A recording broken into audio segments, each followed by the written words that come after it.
जगू देणार नाही. वाट तू करो देवराया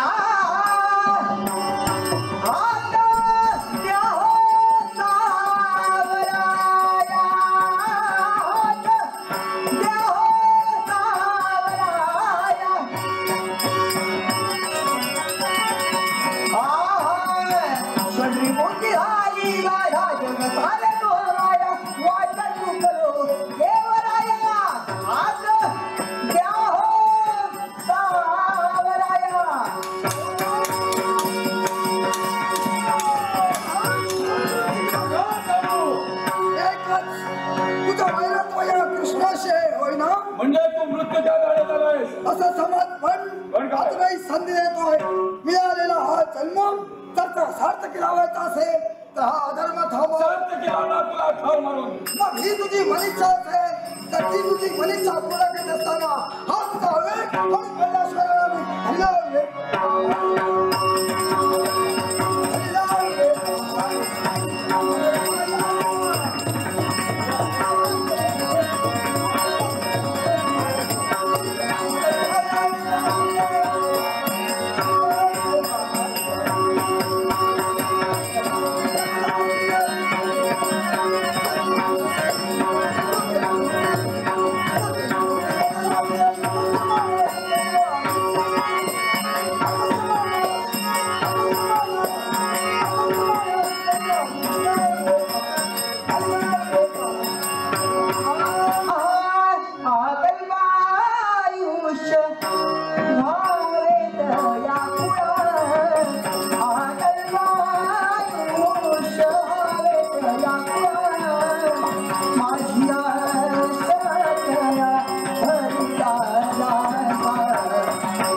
याच राजा शिवदत्ताचे प्राण वाचवायला आली होती. म्हणून त्यावेळी तुम्ही पळून गेला. त्यावेळेच्या गोष्टी सांगतो. आता ती आलेली आहे.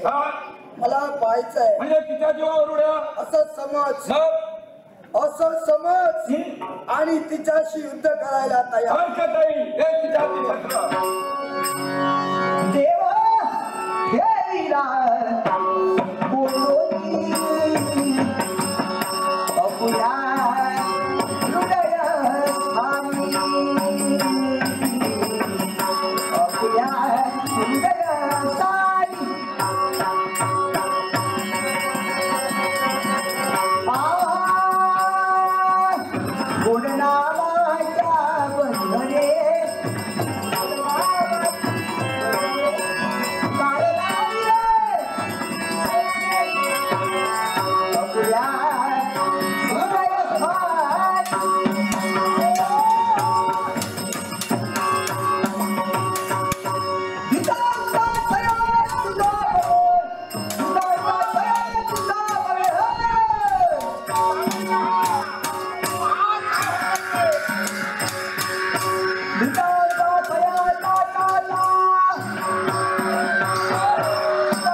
योगमाया सगळी आदिशक्ती तू भरा भुवनेश्वरी गमनाची उतरी तुला ओम ह्रीं ह्रीं ह्रीं योगया विशक्ता स्वस्ति सर्वदाय सर्वदा स्वाहा स्वाहा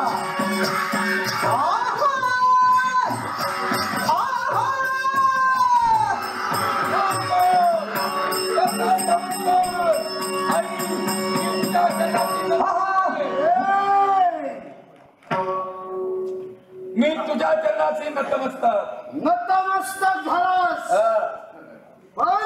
पण का आशीर्वाद देण्यासारखा नाही. मग का काय म्हणास? तुझ्या चरणापाशी घेणार की काय याचा शेवट कर. हो याचा शेवट कर अरे बराच वेळ झाला काय तू त्रस्त झालायस आणि माझ्या भक्तांना नाव ठेवतोय म्हणून कोण तुझे भक्त मी काय करणार हे प्रत्येक साराने कळपायचं असेल हिंमत असेल भूमी भारवाया काये गणपती काया काये गणपती काया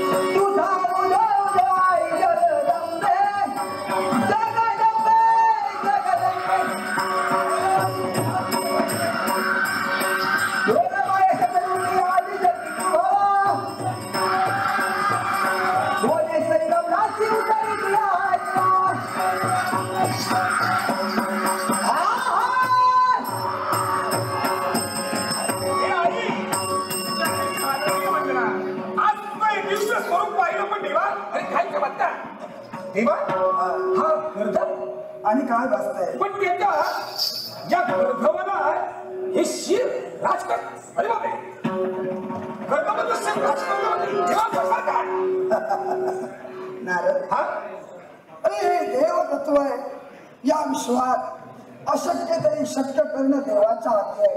पण सांप्रत जो रुचिकासूर उन्मत्त झाला त्याचा शेवट करण्यासाठी हे केवळ तत्व निर्माण होणं गरजेचं होतं.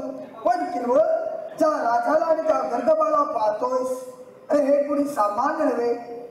या विश्वात ज्या शिवलोकी वास्तव्य करणारा भृंगीगण आणि केवळ देवलोकी वास्तव्य करणारा देवव्रत गंधर्व यांच्यात झालेला एक केवळ वादांग आणि ते काय असेल तर देवव्रत गंधर्व नेहमी कैलास पर्वती यायचा शिव दर्शनाला.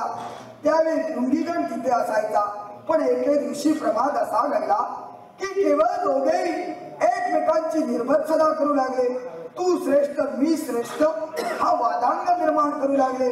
त्या पलीकडे जाऊन विचार न करता आपण कोण कुठं आहोत याचा विचार न राहता दोघेही मी श्रेष्ठ तू श्रेष्ठ माझं सौंदर्य श्रेष्ठ हा व्यक्तिवाद निर्माण करून एकमेकांच्या चेहऱ्यावर थुंकले. अरे बापरे मत्सरण आणि हाच प्रकार पुढे पाहिला तर त्या ठिकाणी असणाऱ्या पार्वती मातेनं विश्वजन आणि केवळ तिचा क्रोध अनावर झाला आणि तिच्या मुखातून शापवाणी बाहेर पडली.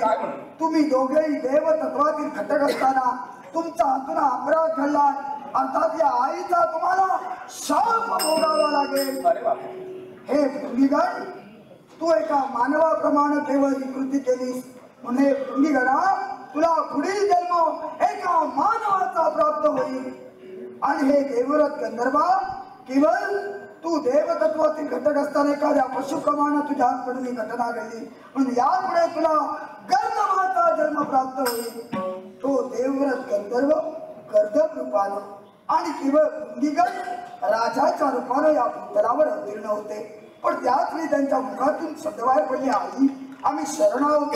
तू आई आहेस लेकरांचे अपराध पोटात घेणारी. तेव्हा तू आम्हाला क्षमा कर आणि शाप दे. त्यावेळी आईच्या मुखातून शब्द बाहेर पडले की समजा तुम्हा दोघांचाही देव कार्यात सार्थकी लागेल तर नक्कीच तुमच्या जीवितवाचा उद्धार होईल.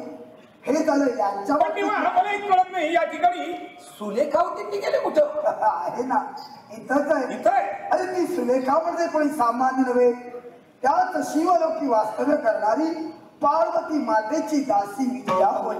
ही दासी देवव्रत गंधर्वाची एकरूप झाली होती, त्याच्या सौंदर्यावर भाळली होती.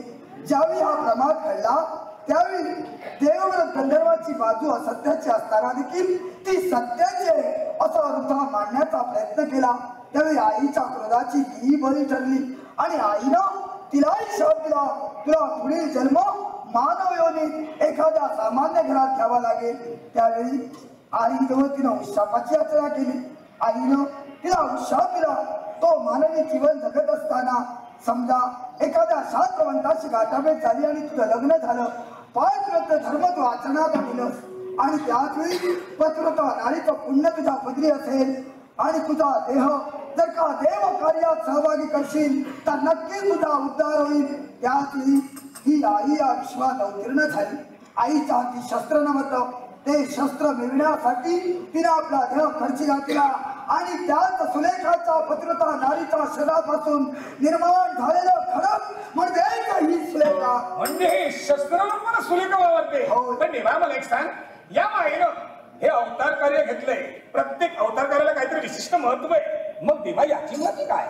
महती राहणार आणि ते एकच, ही विश्वजननी आजच या भूतलावर अवतीर्ण नाही.